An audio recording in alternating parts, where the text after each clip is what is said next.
আমার মতন ভর্তা পাগল কে কে আছেন বলুন তো? আমি যখন অসুস্থ থাকি কিংবা কিছু খেতে পারি না, তখন কিন্তু আমি ইউজুয়ালি ভর্তা দিয়ে ভাত খাই। অন্যান্য সময় ভাতটাকে এভয়েড করলেও যখন জ্বর আসে কিংবা অসুস্থ বোধ করি, তখন কিন্তু ভর্তা দিয়ে ভাত ছাড়া কিছুই খেতে পারি না। স্পেশালি যদি সাথে থাকে রয়্যাল মার্টের বালাচাও ভর্তা।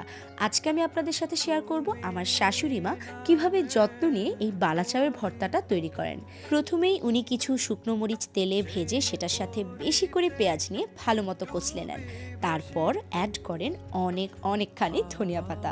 এই মিশ্রণটা অ্যাকচুয়ালি ভালো মতো করতে পারলে ভর্তার স্বাদ অনেক গুণ বেড়ে যায়। অন্যান্য যে কোনো ভর্তার তুলনায় আমার শাশুড়ি মায়ের ভর্তা কিন্তু এক নাম্বার হয়।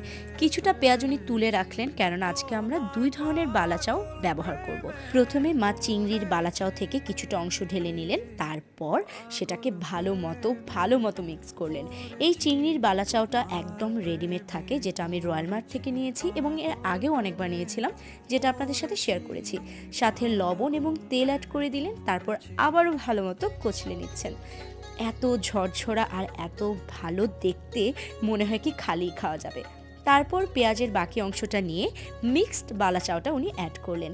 এটা কিন্তু শুধুমাত্র চিংড়ি না, আরও বেশ কিছু শুটকি অ্যাড করা হয়েছে।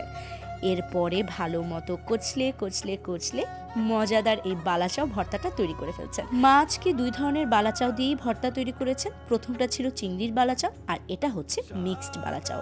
আমাদের ভর্তা রেডি।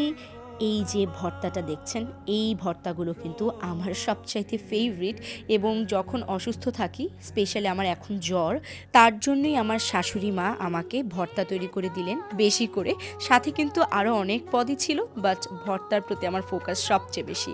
আপনাদের কাছে কোন ভর্তাটা সবচেয়ে বেশি প্রিয়? অবশ্যই জানাবেন।